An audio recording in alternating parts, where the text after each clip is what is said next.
My old man, he put it to me rather simply. He said, $27 a day is all you need over the course of a year to have spent in random food and random items and things like this, and that's 10 grand.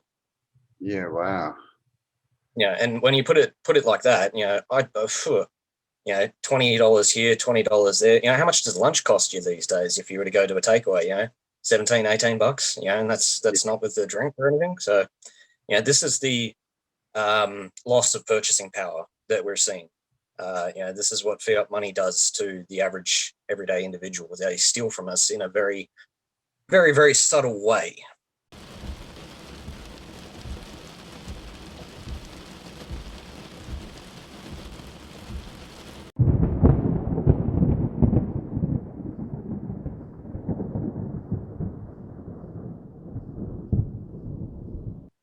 And I forget who it was. I think it was Ford, actually, Henry Ford. He said if the American people understood our monetary system as it stands today, there would be a revolution overnight. And it's simply through our own ignorance. And I think a lot of people are now starting to actually go, hang on a minute, what is money? How does it work? Where does it come from? And hopefully we can cover a lot of that today. I mean, we've also just seen, of course, the big GameStop, the short stop, or the attack on the short, which is, really has exposed, not so much the monetary system, but the stock market and the people who control it and how they control it. Because we saw the instant sort of reaction from the hedge fund managers there. The massive call for legislation and regulation really kind of showed that it's not for us, the regulation and the legislation. It's not for our benefit in any way, shape, or form. And I think a lot of people are finally realizing that. Because, and especially with all this COVID stuff as well, is they are looking at Walmart and Amazon and all these major companies and going, hang on, they're all open. How come the mom and pop shops aren't open? Why can't they be open? And, it's because it's not about COVID. It's not about any of that. It's about control. And so you just got to look at who benefits. What is it? Quo bono? I forget the Quo bono. Yeah, I think so. Yeah, something like that. Who benefits? Yeah. Oh, follow the money. Basically. Yeah. So, I mean, the fundamental question that I started asking myself in about the end of 2014 was, what is money? And I actually stumbled onto a really, really good series, like, university level education, like better than any university that, I've ever, had the chance to have a quick look at their syllabus or whatever. And it's all on YouTube for free. It's called Hidden Secrets of Money by a gentleman, what's his name? Mike Maloney. And that's actually where I draw a lot of this information from. But he went through basically what is a money, and basically broke it down to the fact that it's fungible, it's divisible, it's transportable, it's transferable, it's hard to counterfeit.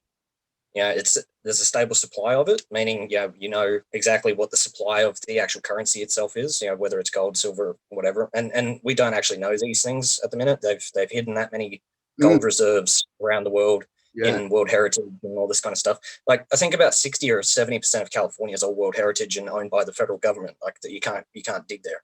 Wow. Right? It's just locked in. And they've never done an audit on Fort Knox ever. Yeah, well, not since they shut it down. Basically locked it away and said, no, this is what we have. Nobody's allowed to look at it. And I think the last time one of the senators tried to audit it, they basically said, here's the window you can look through at the vault. Yeah, right. Just you're not allowed in though. Don't go in there. Can't count. So the key thing with the difference between a money and a currency, the key factor of a currency versus a money is whether or not it's a stable supply. What's the word I'm looking for? A store of value is the correct term I'm looking for. So, a single gold ounce used to be able to buy a suit with a tie, a pair of shoes, and a nice bowler hat, or, stuff like that, right? That was what the difference of what 1 ounce of gold used to buy back, when it was $20 an ounce. Okay, the USD was a 1 to 20 ratio officially. If you were to take that 1 ounce of gold now and go sell it for dollars, the amount of dollars that gold ounce is now worth is still the same in effect. It's just that the dollars have inflated against that ounce. Right? It's still 1 ounce of gold.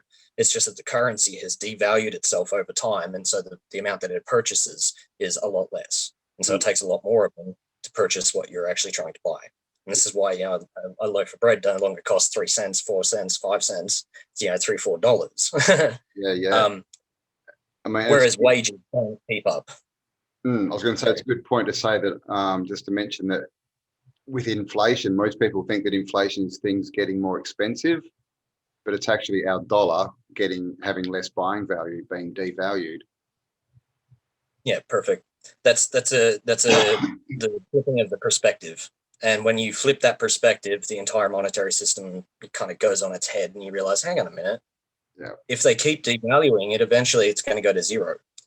And there has never been, there's about 6,000 different fiat currencies throughout history. There's probably more that we're unaware of. It started as clay tablets, all this kind of stuff. The Roman dinar, where they'd constantly keep clipping the edges of the coin, and then they'd eventually melt that down and have to add copper or bronze or any of this other kind of stuff to kind of melt the gold down, make it go further, apparently. But what that's doing is just debasing the currency. And today they just do it, by typing keystrokes into a computer. Yeah. So, there's nothing new under the sun. And the point with the 6,000 different currencies throughout history is that every fiat currency that's never actually been backed by something of value eventually reverts to zero, because that's its fundamental value. It's just a piece of paper. It's not backed by anything. It's all perceived value, isn't it? And that's how they trade, like with silver. You can trade actual bullion, physical silver, or now they trade silver stocks, which are basically stocks that say they have silver, but none of these places, it's not backed 100% by silver. They'll say, oh, we've got silver, or we've got shares in a silver mine or something, and they just sell these stocks that are basically just paper. But because there's perceived value, it creates a market and people trade it. That's right. And that's the thing with the silver short squeeze that was, supposedly it was actually being ginned up by the mainstream media. It wasn't actually anything that Wall Street Bets was doing. Wall Street Bets were, in fact, warning people, don't do this. Don't go and try and short it, because you're going to get wrecked. And the reason that is because the 8 biggest banks are currently long silver, the very banks that were wrecked during the GameStop fiasco. And so if everybody goes and tries to short SLV on the COMEX, what that actually will do is actually make the longs money, which are the banks that just got screwed over. So it was something that they were trying to gin up in order to try and get a whole heap of people frenzied into it in order to try and make their money back. And it's just completely flopped. Like nobody did anything. The way that they'll break the COMEX is through the category of actually deliverable gold, or gold and silver. Just silver. I don't think they actually deal in gold. That's one of the others. But the deliverable category is generally, anywhere between I think it's a ratio got up to nearly 300 to 1.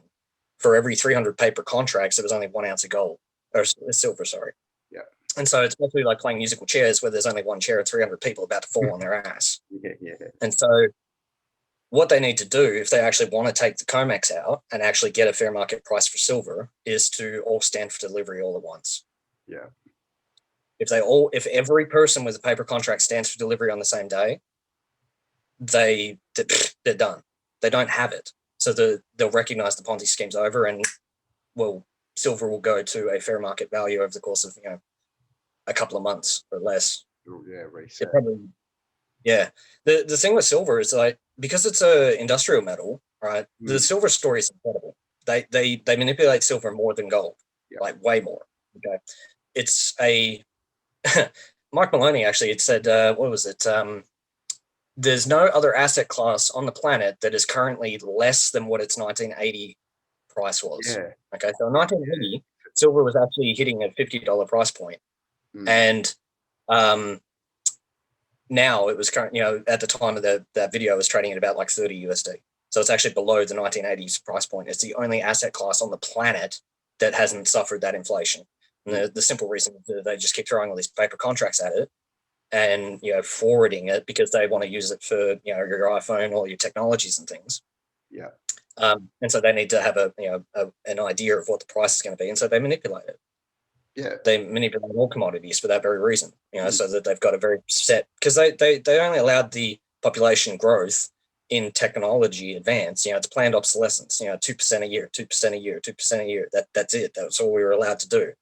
Now we've taken control of the reins, and now we're going to go our own way, and that paradigm no longer works.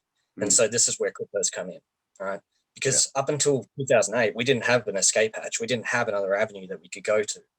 I mean, a lot of people were advocating the gold and silver platform, but in a digital world, that's just simply not going to work. There's not enough of it unless the price goes to an absolutely astronomical amount, and then you have all the issues with actually storing it, trading it, verifying it, all the issues that you have with any kind of asset class that isn't a blockchain.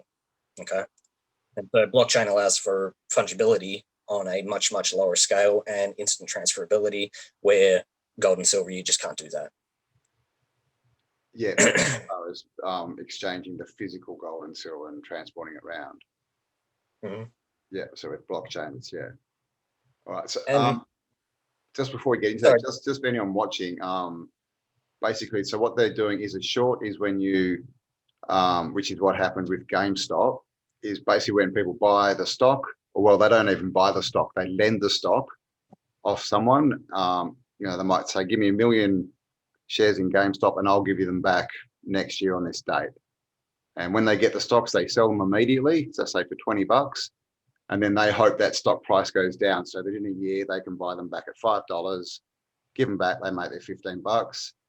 But of course, this is all supply and demand. So when people jumped on and went, let's buy it, scarcity, stock value goes up.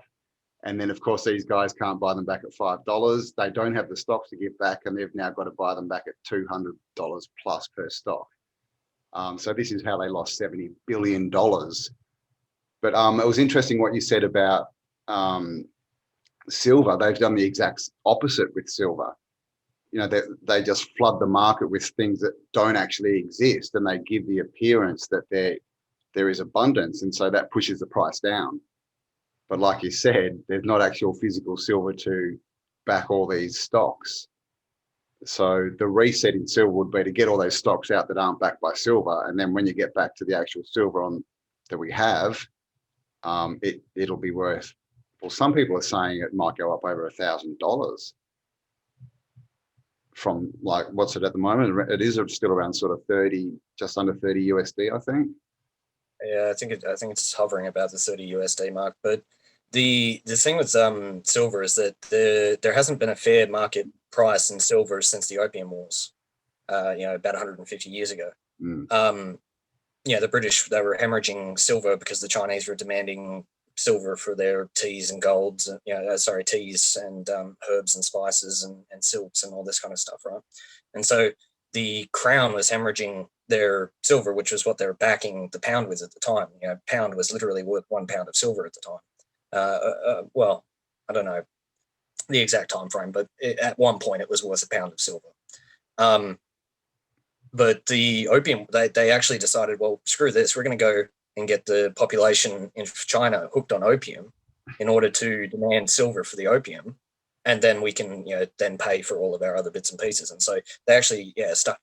I mean, it's the same stuff that they're doing with Afghanistan right now. I mean, all the poppy fields out in Afghanistan, but it's instead of being, backing the dollar, they're just straight out using all of those dollars for black market operations and black ops. But sort of side point. But the point was that they're have been manipulating silver for a very, very, very long time, and we simply have no idea what the true fair market value of it is. And the simple reason behind that is, well, I mean, you look at all of the above ground supplies that are available. Current available investable silver is roughly about a 1-to-1 with gold for actual above ground supply. We've used it. We've been squandering it in all of our technologies. And because there's such small amounts in all of our circuitry, it's not at the moment worth going to the landfill and trying to, reclaim actually, yeah. Mm. Whereas in the future, we'll have technologies that actually go through and they're able to just pull apart the molecules and basically vibrate it to the surface. This is something that is looking to, that is in the silver space. Wow. For mining. So that's one of the new technologies that are coming through. So we're actually be able to just pick the elements and vibrate them to the surface, and then just scrape the top layer. Wow, man. um, Finding rubbish tips. yeah, a lot of cool stuff coming down the pike, that's for sure. Mm. But so with the silver story and the fair market value, given that there's only close to 1% or 1-to-1 on the gold available, and it's an industrial metal, there's demand for it. I mean, it should be 1-to-1. For every logical reason, it should be 1-to-1 at some point. Now, that being said, coming out of the ground, it's 10-to-1. And there's a lot more gold reserves on the ground. There's a lot more above ground gold that is available, that is hidden away in secret stashes across the world. If you want to look into that, look into Chocolate Mountain and Bix Weir's Secrets of the Grand Canyon, right? Because it would appear back in sort of about 1911, I think it was, there was a gold article on the front page of the New York Times basically saying billions of ounces of gold found in the Grand Canyon. And at that point, got locked up. Wow. Nobody's allowed in there. There was a military operation where they supposedly found a whole heap of Egyptian pyramids and obelisks and stuff. Yeah. But yeah, they found a absolute bucket load of gold. And so Woodrow Wilson basically at the time was like, well, the world's on a gold standard. If I introduce billions of dollars into the, billions of dollars worth of gold, it's going to crash the price of gold, and the whole world's going to. And so, I mean, I think the good guys and the bad guys kind of came. Well, I mean, the bad guys obviously got much better end of it with the Federal Reserve System, but I think there was a lot of compromise behind the scenes in regards to what actually occurred at that point because of that find. And then, of course, World War II and all of that happened, and the rest of it coming off the gold standard in 1970, but or 71. When did Nixon close the gold window? Was it 70 or 71? I think it was 70. Yeah. But since that point, we've literally just been on an IOU system. So the paper notes that we use used to be a receipt on gold or silver, and basically with the gold or silver there, you'd take your notes into the bank and they'd actually exchange it for the physical thing. That was the backing. Now, these days, it's literally a receipt for a receipt. It's an IOU in the future to pay you back more dollars. And they just, do their money magic in the banks and print it out of thin air. So anyway, I think fractional lending, what's fractional lending? Is it 10 times now? I think it might even be more. I think 10 times was the original amount, but I think it's now 1%. So it's 1 to 99 for every dollar that they create. So if they have $1 in the bank, they can lend 99. So it's all this money is backed by nothing. And in the constitutions of like America and other countries, it says that money is gold and silver, and money is different to currency. And of course, currency, we know what that's all tied in with, the whole maritime legal fiction. So yeah, this is the difference between money and currency. Is money's backed by gold or silver, and currency is just money created at interest. Just to clarify, gold and silver. So you're looking at me there and go, ooh. Well, just want to clarify. So subtle nuances, because money doesn't necessarily have to be gold or silver, as long as by definition it's the requirement. And so Bitcoin is a money, Litecoin is a money, Ethereum is a platform of money that allows for other tokenization of asset classes and things like this of different platforms. I would consider that a money because, again, it meets all of the definitional requirements. Cool. A lot of people, they'll say, oh, it's not a store of value. It's like, well, hang on a minute. What are you measuring that by? Because I still have, X amount of Bitcoin. The dollar value fluctuates because people are speculating on it with dollars as the asset class that they're speculating on. but I still have the same amount of Bitcoin. And so because I can't necessarily buy more goods in dollar terms, when the paradigm sort of shifts from people wanting dollars to wanting actual Bitcoin, that's when the purchasing power shifts. And then people like myself, I offer a discount for my Organite and stuff, because I know that discount that I'm offering is going to be more than paid for when that paradigm sort of shifts and more of the everyday people start using regular transactions for cryptocurrencies, because they're watching their dollars, inflate so quickly. So what is the value that backs Bitcoin blockchain? So the value proposition is encryption, right? So every single transaction is encrypted in the SHA-256 algorithm, right? So to this day, the blockchain has not been hacked, right? So people will say, "Oh, major hack happened in Bitcoin." No, it didn't. No, what happened was some idiot got hacked on an exchange because they, didn't set up two-factor authentication or some other kind of crap. And more to the point, they put themselves at risk with a third party, right? Because all of these exchanges, I liken them to like Sportsbet or any of these kind of betting platforms, right? They're a third party, right? It's a company, right? They have overheads, they have bills. They're playing in the dollar game because that's the paradigm we're playing currently. But they're creating a gateway through to the crypto world.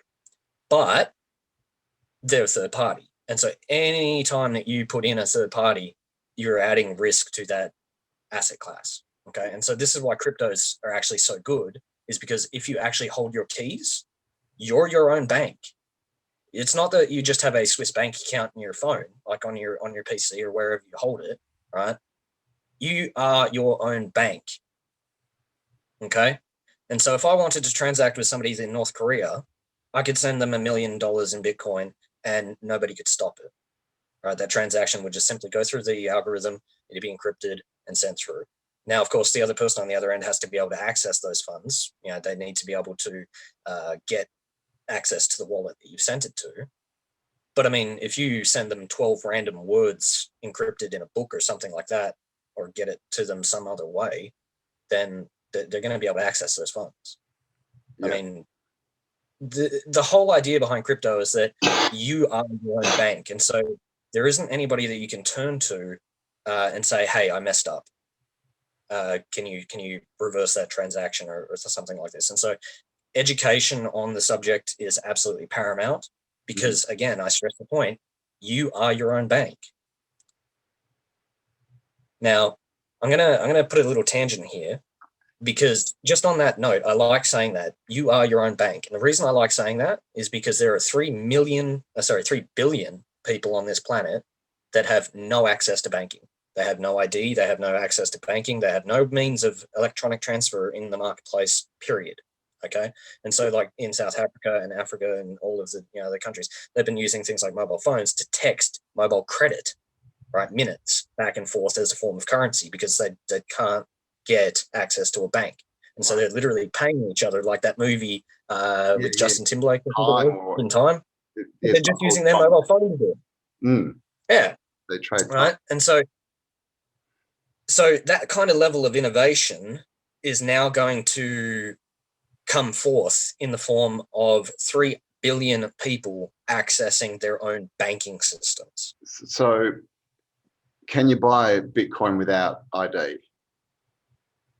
If you have a means of accessing an ATM, or have you can actually, I forget the name of it. I think it's called local BTC meetup or something like that. And it's a website that you can basically put a pin on a notice board and say, "Hey, come meet me. I'm looking for X amount of Bitcoin. This is my approximate area. Meet up with me. Can you trade dollars for?" And then you just pay cash. An ATM. How do you store the Bitcoin? Like, do you need a wallet? Do you not need a wallet to store it in, or? So basically, you would take a mobile phone that has a mobile wallet on the device, and make sure that it is a reputable mobile wallet, right? Something like maybe Exodus, or you can use a Trezor device and get a micro adapter so you can actually plug the Trezor into your mobile phone. And that's actually probably one of the better ways. little hardware device like this one here. Okay. And that's just your bank, basically, is it? Like your little ATM thing? Well, it's simply a means of accessing the bank. The bank itself is actually on the blockchain, right? Yeah. So nothing. This is the thing. There is no hardware. I mean, even though I've got a little hardware device, the information that device allows me access is actually on the cloud. It's on the blockchain. Cool. Okay, so it's just a gateway, but it's an encrypted gateway that is much more meaningful than simply just having a mobile phone and having your seed keys written down.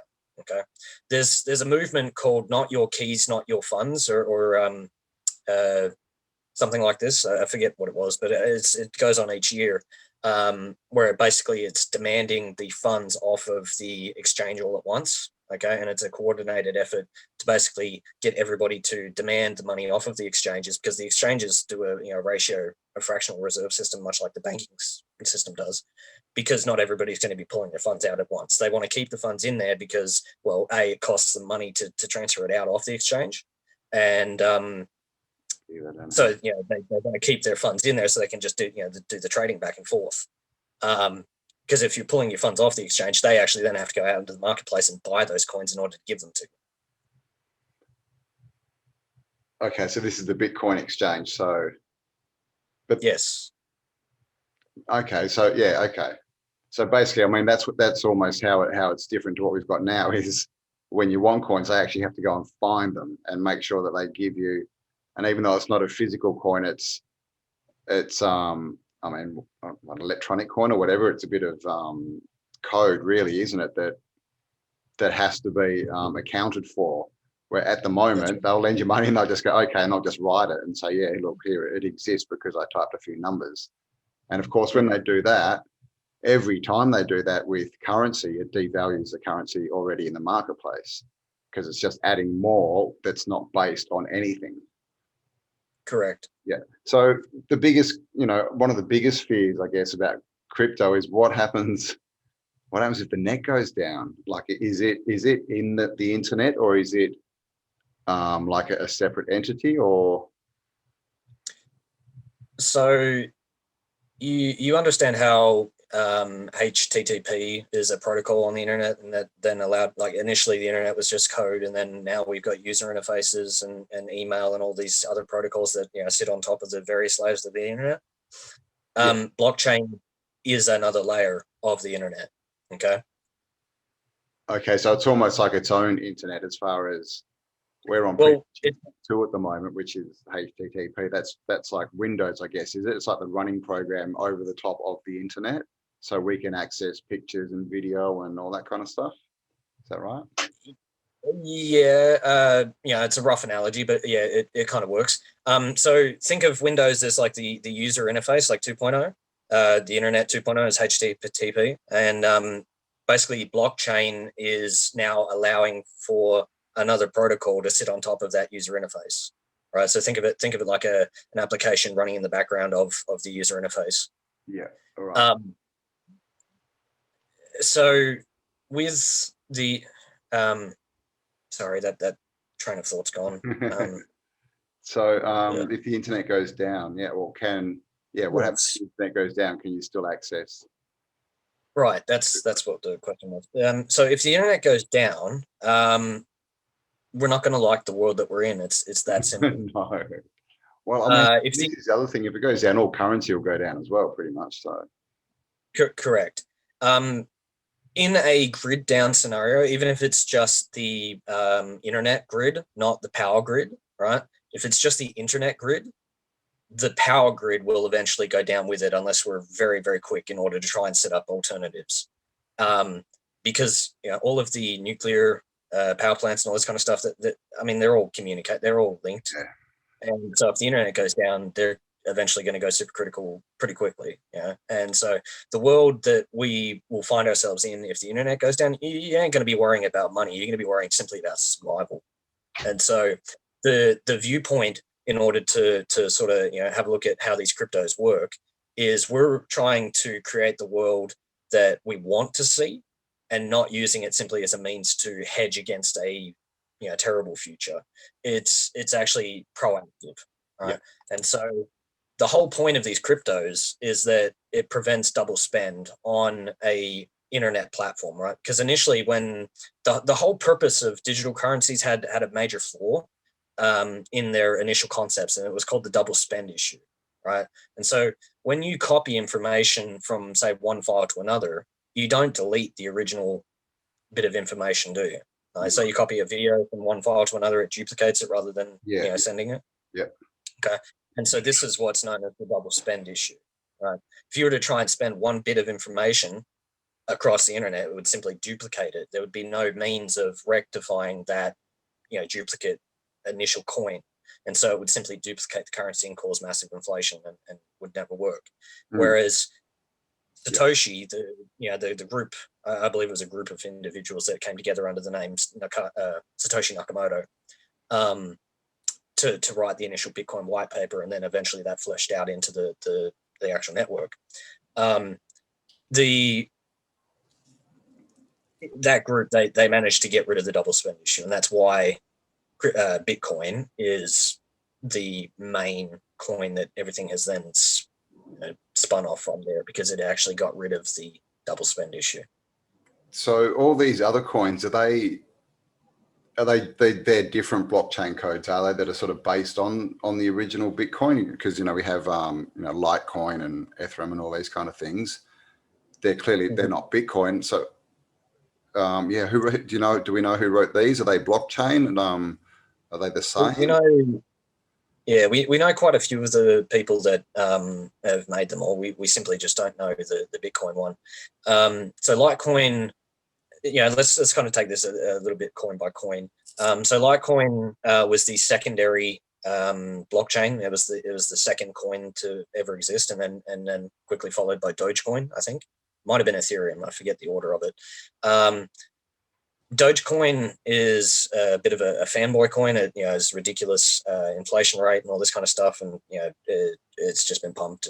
But I mean, it's a meme coin, and people like that kind of stuff. Like you said, whatever people buy, if there's supply and there's demand. Anyway, Litecoin is a clone of the Bitcoin network, quite literally. They took a clone of it, forked it off, and created their own coin. They changed a few of the key indicators within the coin itself.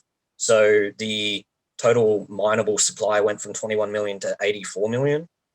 So they increased it by 4. They increased the block size a little bit. So, quicker transactions, more transactions in each block. And I think, from memory, I think that was about it. I might be missing something, but they really didn't change much about that coin. The way I look at Litecoin is kind of the silver to Bitcoin's gold, right? So gold has always been an international trade standard, for settling large amounts of trade. Silver was always kind of the monetary metal for everybody else. Okay, so for the everyday user, I think Bitcoin's going to take an absolute bucket load of the world's purchasing power, to the point where it's only ever going to be used by the absolute upper echelons of society. Litecoin will probably be used as a means of international settlement. And I mean, you just have to look at how much currency exists to then sort of realize, okay, the currency will actually end up going to zero. So in dollar terms, $1 million for a Litecoin, whatever. The hyperinflation might have caused it to have that $1 million buy a loaf of bread. Okay. Well, this is the thing. That's what in Germany in World War II, like people would literally, they'd ask to get paid at lunchtime so they could go shopping, because when they finished in the afternoon, everything would be more expensive. Yeah. And that's the end stages of an absolute hyperinflation.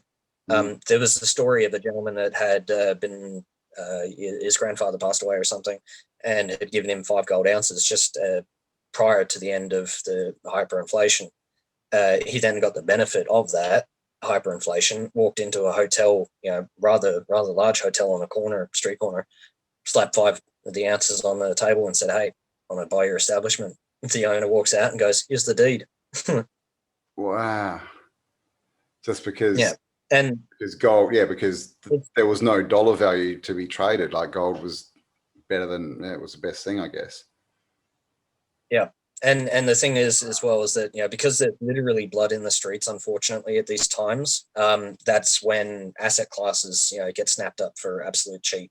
You know, it's the same sort of modus operandi that the Rothschilds have been using, you know, for time immemorial. Mm. Um, we're now recognizing the game and going, yeah, no, we're going to take some of our assets back this time. Yeah, well, I think the shutdowns had a been a really big part of it, as far as, you know, people realize, like you said, you know, Amazon and everyone's open, they've increased their wealth by trillions, while mums and dads are, on the street losing their businesses. And now I've seen ads. There's actually people going out saying, "Oh, look at all these empty buildings everywhere."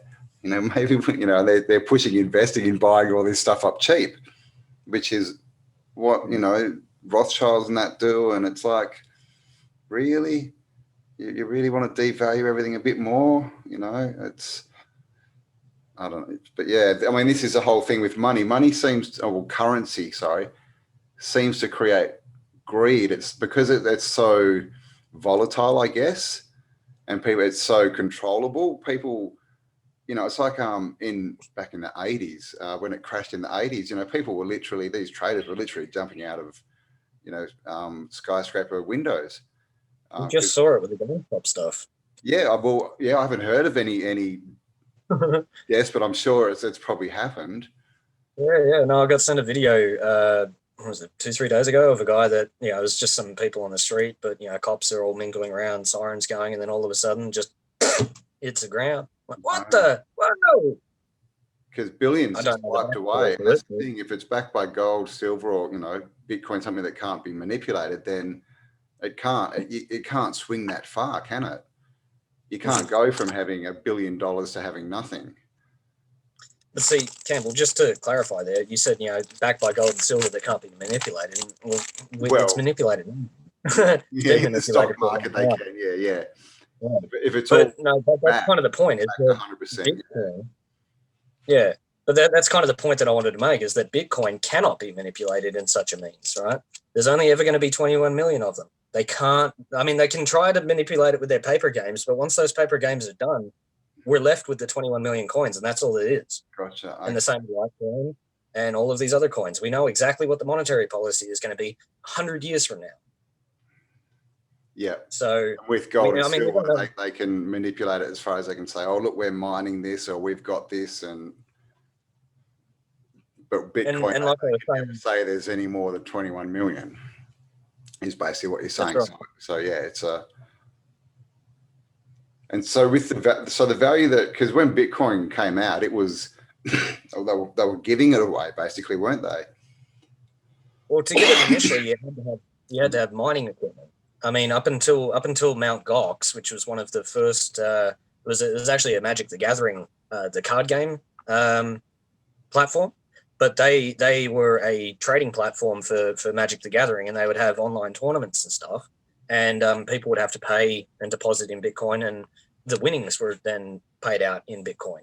And so there was this one guy that basically won a really, really large amount of the Bitcoin and tried to withdraw it all off of the exchange in 2011, and it crashed Mt. Gox. And that was the first time people woke up to the games that, oh, hang on a minute, the exchanges are doing the same bullshit that the Federal Reserve and all the, you know, all the banks are doing with the fractional reserve crap. They don't have it. They don't have all of the coins.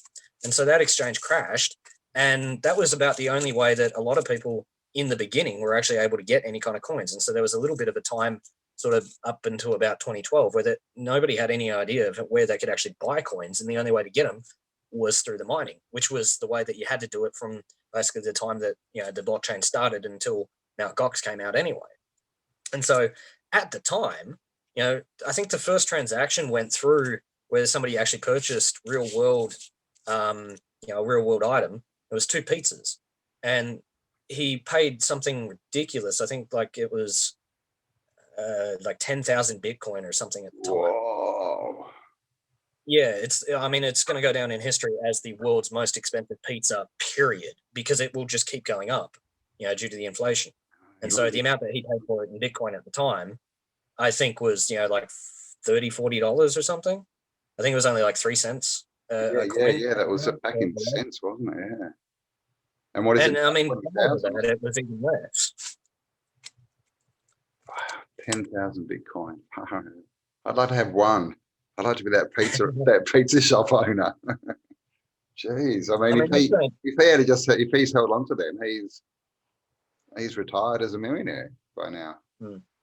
That's amazing. I just want to take the chance to say that none of this, of course, is any kind of financial advice. We're just talking in macro terms and themes. So, ultimately, you're responsible for your own financial life and your own financial decisions.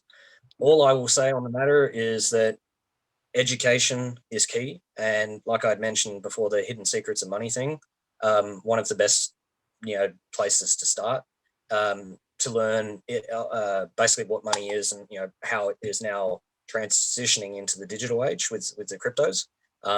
Obviously get a lot more information than I can convey in a little time like we have now. And you can do it at your own leisure. So make sure that you do your diligence before you start hopping into the crypto space, because there are a lot of pitfalls and a lot of tricksters that, they're simply out to, do business. A friend of mine, for example, just got into the space. He bought a hardware wallet and made an Exodus wallet as well, which is a desktop wallet, right?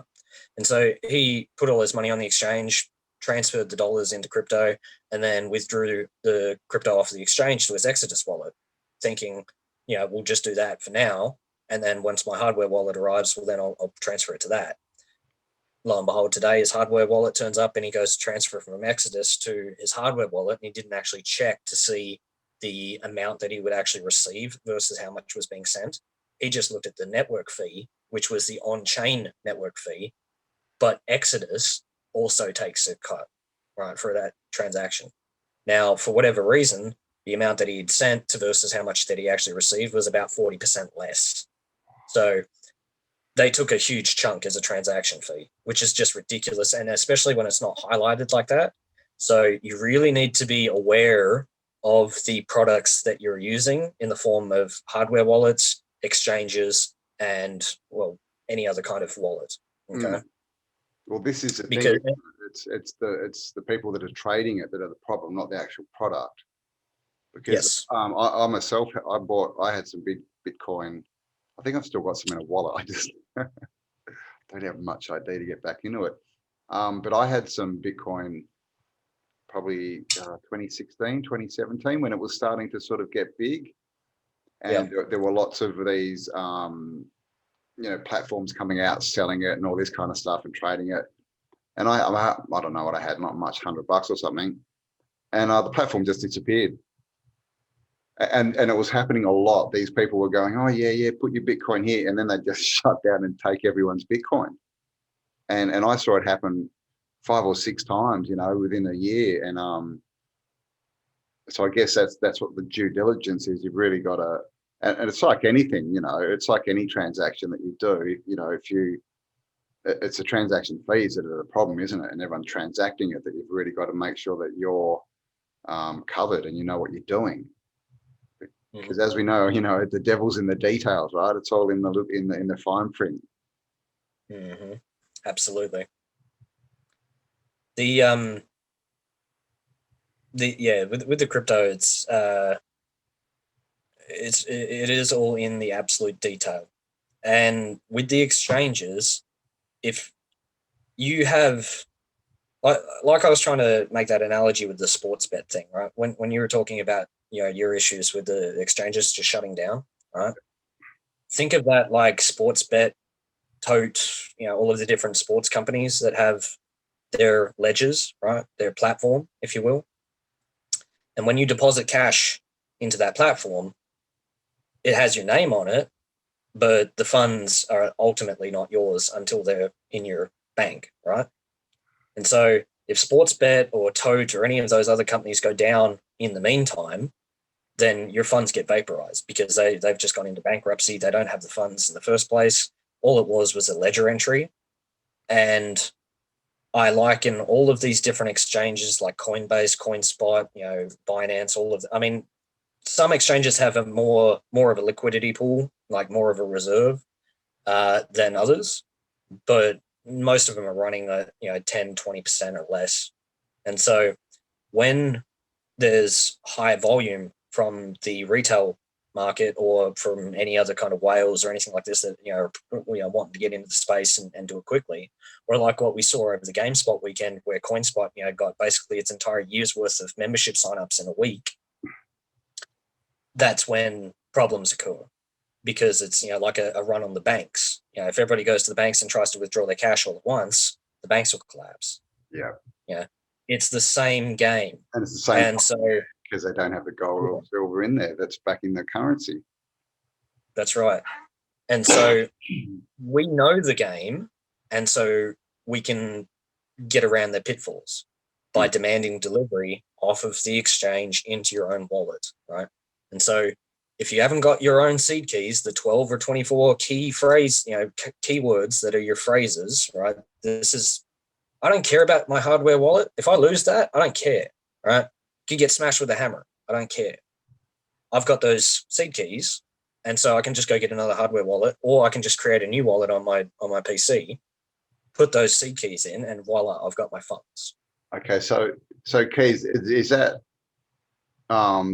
mandatory for a wallet, or is that like just something that people can do for extra security? No. So it's a requirement of a actual crypto wallet that you get it's called a mnemonic phrase, right? It's 12 keywords or 24 keywords in a particular order, right? If your exchange or any other app that you are running that has anything supposedly to do with cryptos, in which it requires you to deposit funds or transfer funds out of it, and it does not give you those 12 or 24 keywords for you to write down, don't bother with it. Okay. Because it's useless. It's a good segue. I was just going to ask, like, if people want to buy crypto, want to get into the market, what should they look for as far as if they're looking for, because obviously to get into it initially, you need to go to some kind of trader to buy it. So what would you look for to make sure that that's legit? So prior to anybody actually buying or trying to get funds of any sort, I would familiarize yourself with what a wallet is, what a wallet is, and what the differences are, right? Because there are phone wallets, there are hardware wallets like the one that I showed you that I use. That's probably best practice as far as I can tell for your everyday user.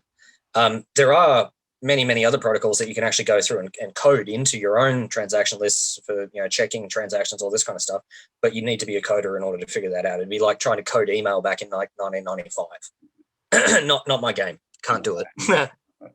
So familiarize yourself with what a hardware wallet is, what a phone wallet is, what a PC wallet is, and then just look at the main sort of 3 or 4. Don't bother looking into all of the sub tokens and things that get run on platforms like Ethereum, right? Find out what Ethereum is. What does Ethereum do? Okay, why is it good?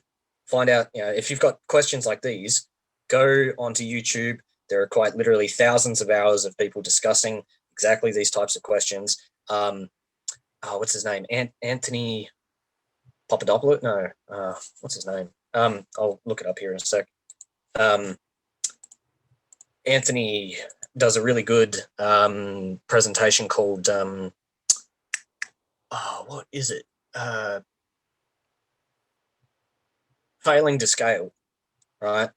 And what it's talking about is how technologies, when they're new technologies, they get introduced and they generally piggyback on the old infrastructure.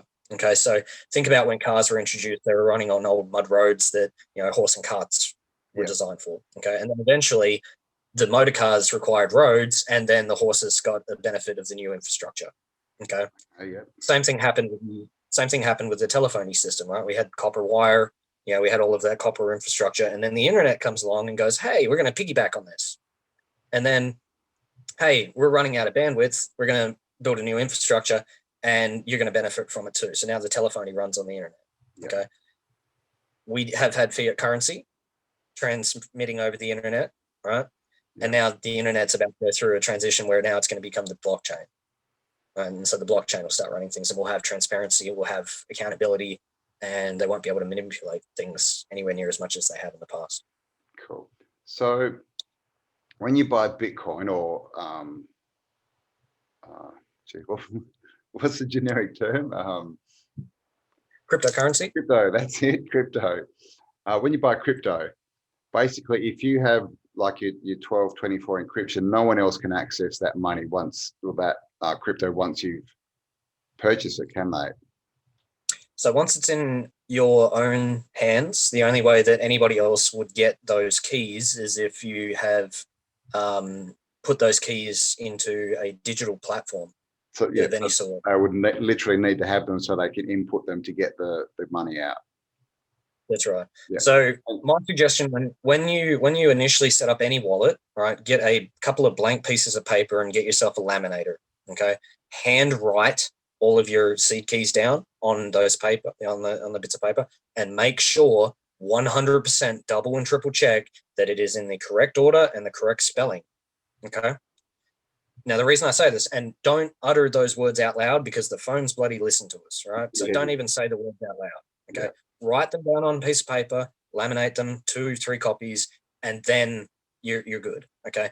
In no way, shape, or form are those seed keys ever to go into a keyboard or onto a PC or a computer of any digital platform. Okay.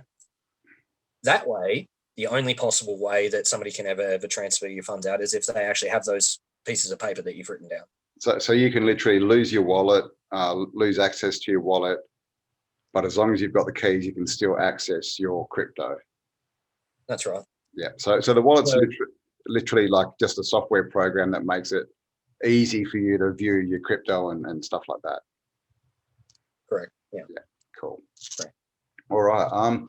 So just as a question, what obviously you're into crypto, but what do you think is it better to go crypto or gold and silver, or do you still see that as more manipulatable? Do you think that'll reset and become another standard? You know, like crypto is kind of what I'm saying. Like in the future, will we have this double sort of physical and non-physical currency?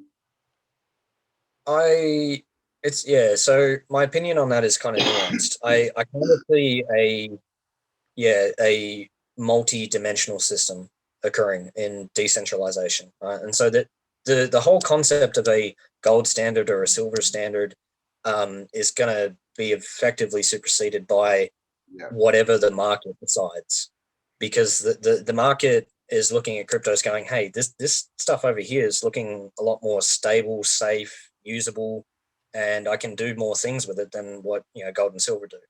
Now that's not to say that gold and silver won't have their place. Silver more so because again it's an industrial metal, and with all the new technologies that are going to be coming out, I think we're going to have a lot more use for silver.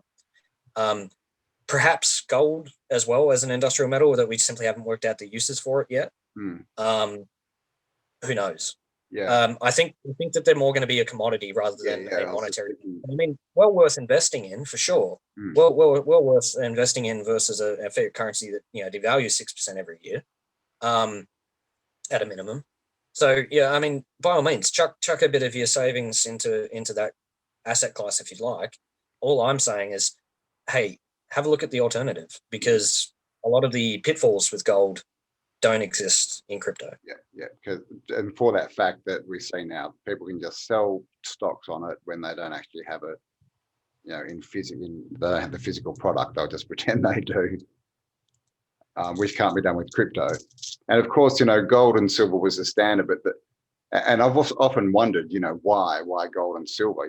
That they're kind of just metals that were picked. I mean, we find out now that they are, useful in circuitry and things like this, but in the end, it's what people perceive the value in, and what they perceive value will be held in, I guess, which makes the best, basis for a currency, isn't it?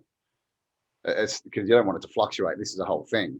This whole game of people making fortunes in a day and others losing them in a day. That kind of, I mean, you can still do it on the stock market, but as far as fluctuations and that, it goes out the window with blockchain, doesn't it? Really? Yes, it would not appear so in current times, simply due to the fact that the fiat currencies are what we measure it against. So in terms of dollars, it fluctuates quite a lot, which is not healthy for anybody.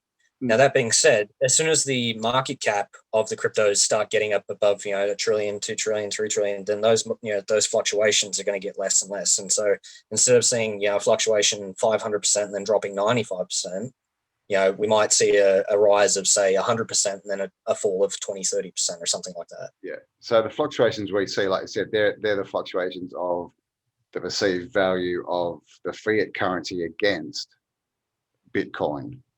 And that's kind of the whole thing, isn't it? It can fluctuate so much because it's only based on perceived value. Mm-hmm. And so if like you say, if the day comes where everyone goes, well, this has no value, Bitcoin does, and what's it worth? Because it's only pieces of paper in the end. It's not like it's gold or silver or, a program that can't be stolen. Yeah. But this is the thing, I think people, because it's new and it's different. And I think one of the major things is people think, oh, well, what if the internet goes down? But like you said, if the internet goes down, all currency gets wiped. So you're going to be in the same position anyway.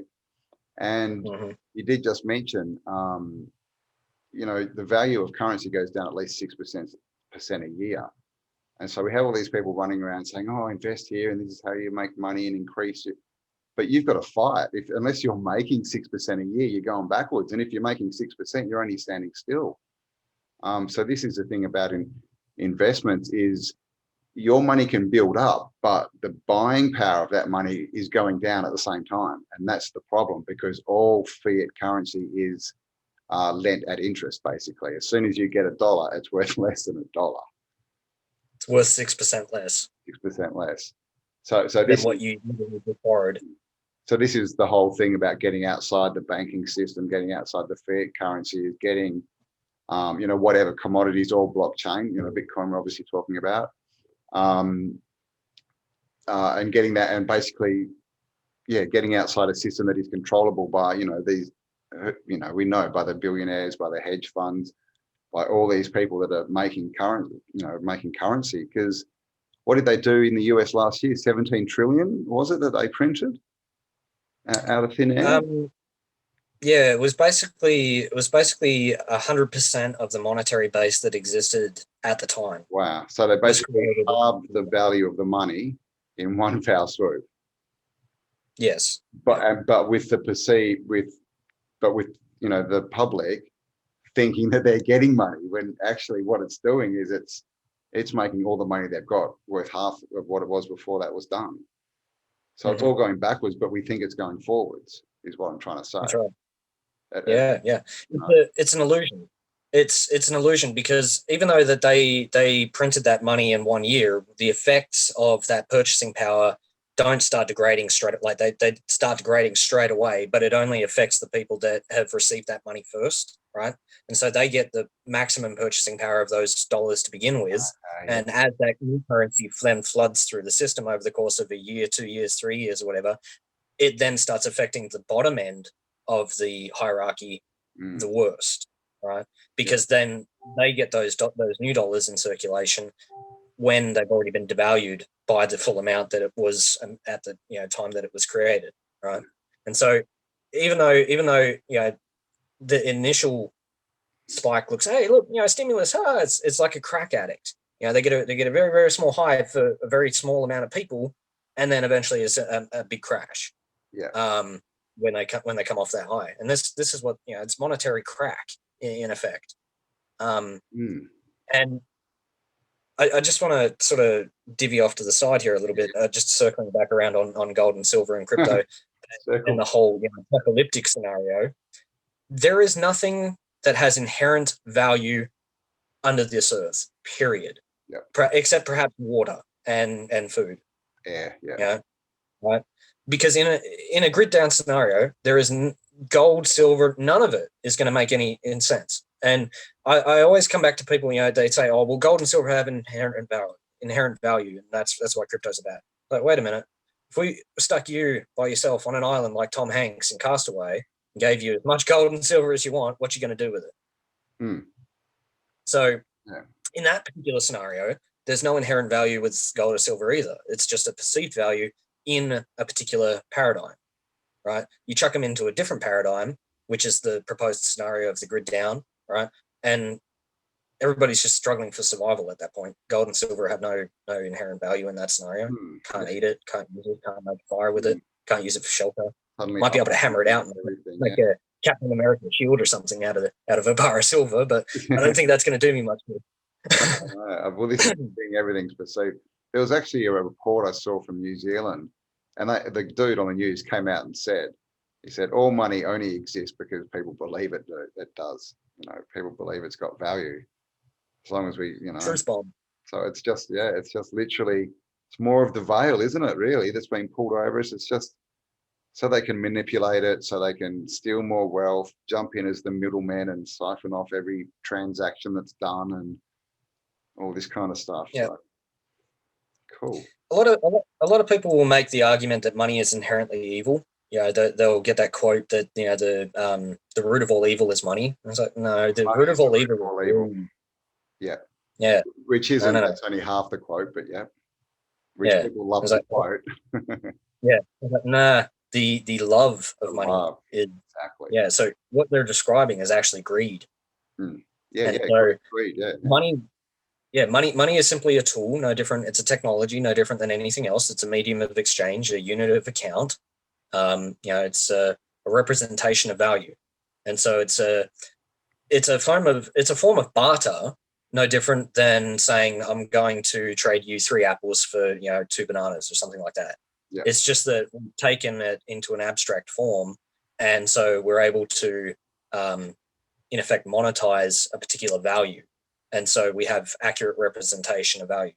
And with fiat currencies, that gets all stuffed up with the inflation rate and all that. And so what we're doing with these cryptocurrencies is effectively resetting the game field to a level playing field, right? It can't be manipulated. It can't be reset. It can't be subject to massive inflation unless, you know, you're a whale that has, you know, hundreds of millions of dollars in order to just throw away on dumping it into the actual physical market in order to drive the price down. At which point, well, you've just wasted your ammo and now you've got to buy it back. And so what was the point? You're just going to drive the price back up. Yeah, exactly. Yeah. So as they buy and sell, the market will just go like that with it rather than being. And they'll end up losing a bit of their cash due to trying to drive the price down. They'll lose a bit of the wealth, and then they'll lose money going on the way back up again because they're the ones that are bloody buying it. So basically, it'll reset it so people actually have to put in value to get value back, because this is what we see, all these hedge funds, they don't put in any value. They actually take value out of the system by crashing companies, and they benefit from it, and it'll sort of destroy all that kind of behavior. And this is one more thing as well, is obviously we've changed age. We've gone from water to air, and you know, things like crypto, obviously, like I said, they're kept in the cloud, they're kept, you know, online, so they are air, aren't they? Really, that's sort of what we're moving into, isn't it? So we're moving from this sort of physical world of maritime trade and all this kind of stuff and manipulation to, you know, from solid things to air, I guess. Yeah, from fluid currencies to air, to something that's held in the ether. That and I get, you know, we all know what the ether is, right? It's something that's really, I guess we see it as solid and unchanging, and it has kind of the rules that we live by in there, you know, because ether's kind of mana, prana, God, all this stuff. So not that I'm saying Bitcoin's God, but, you know, it's just the, what's the word, like the comparisons between them, you know, going into the age, we look like, you know, we can see this old system crumbling. I mean, look what's happened just this year. And so what needs to change as well is our perspective of how we're living and what has value and what we want to create for the future, because we know that the old system is not controlled by us. We don't have control of the banks. We are basically, you know, sitting there hoping, you know, that our money goes up when they're just manipulating the markets. And so, yeah, I guess what it is in the end is just control, isn't it? More control for us over our wealth. And they can't have a great reset if everyone's on crypto, can they? We already laughed them in their faces when they proposed that. Yeah, this is the thing, because they can't control crypto, so they can say great reset, but they can only do that with their fake fiat currency. They can't do it with crypto because they can't affect it because it's a constant. That's it. Yeah. What you were saying about moving from the waters to the air. What is an Ethernet cord? It's fiber, right? Yeah, Yeah, Ethernet. it's light. Mm. We're moving from dark to light. We're moving from the waters to the air. We're moving from the waters to the cloud, if you will. Yeah. Mm. So and that's the thing with travel as well. Is like Airbnb, Uber, Uber Eats, all of these different decentralized platforms are changing the way that we live. And so the idea of a nation state is essentially just going to be made obsolete because everybody that lives and makes a living through the internet can basically just pick up and move wherever the hell they want. And the governments don't have any idea how to deal with these kinds of people. Who gets to make claim over this tax slave? And this So, is all the rules. They don't want us to do that because they're losing control, and that control is how much money they can siphon off us, basically, isn't it? mm-hmm. If we're exchanging crypto, they're not getting their tax, they're not getting their little, their GST and all this on every exchange and all their other, unlawful charges. Yeah. Just on the maritime thing and the Great Reset again. We know that they are required to make 3 offers, right? They make 3 offers, and then if you reject those offers, this is the way of their maritime law, right? Yeah. So they've made their first volley, and everybody collectively just went, ha ha ha ha! No, we're not doing that. And so they're gonna try again. They'll trot out what's his name, Klaus Schwab or whoever it was, the guy. The big jowl. Oh god, I couldn't stand that guy. I watched like 10 minutes of it and I was like, I can't do this anymore. Like this guy's like a really bad, like B-grade evil, Yeah. guy. He's a Bond villain. It's bizarre. Yeah, it's like a B-grade Bond film. So yeah, be fully ready and expect that they'll probably trot out 2 more attempts of this, Great Reset. And, collectively we need to just go, that was even more pathetic than the first attempt. Yeah. Right? Because they offer it to us 3 times and we reject it 3 times. Well, then they've got to come up with something new. And by the time they try to do that, they don't move quick enough. No. They can't adapt. They're not creative thinkers. They're left brain stuck in the ridiculous left brain inability to think many creative means, and so they just do the Hegelian dialectic. That's their playbook. So exactly, yeah, it's very, very bizarre, isn't it? So hopefully they'll all collapse soon. But so thanks for your time. And just on that, if you are ever in any kind of lawful situation, say things 3 times, because that's literally how they take it. Everything has to be in triplicate. So if you're standing in court and I ask you a question and you say no to it, literally repeat yourself 3 times, and then they'll put that on the record. This is how they trick a lot of people. Yeah. Any kind of dealings with any banks, corporations, or any kind of agents of the state, it's all corporate maritime law. Yeah. So unless you have actually physically hurt somebody or defrauded somebody or have caused damages to another individual, don't put up with it. No. You're not obligated to deal with it. And if you know how to stand your ground and stand in your own power, you will simply say no and not put up with it anymore. And this is how we ignore them out of existence. Oh, great. We need people to collectively do this. Okay. And taking your own power back in the form of cryptos and collectively saying no to things that go against natural law is how we take that back, take our own power back. Awesome. That's a perfect place to end it, I think. Yeah. All right. Thanks for your time, Cameron. No, that was really good, actually. I think, sort of went a bit deeper than I thought, and I think people will find that interesting. Because there's obviously a lot of questions about crypto, but and as Cameron said, guys, this is all information. It's not advice. So go and do your due diligence and I'll leave a couple of links below, maybe the link to this money series, so you can check it out if you're interested. But just do think, going forward, do you want to be in control of your financial situation, or do you want someone else to be in control of it? And that's really, I guess, the main question, isn't it? Do you want your money to devalue or to value? So yeah, thanks again for your time, Cameron. And yeah, guys, just do your due diligence before you start spending. Thanks, Cobber. All right, cheers, mate. Have a good one.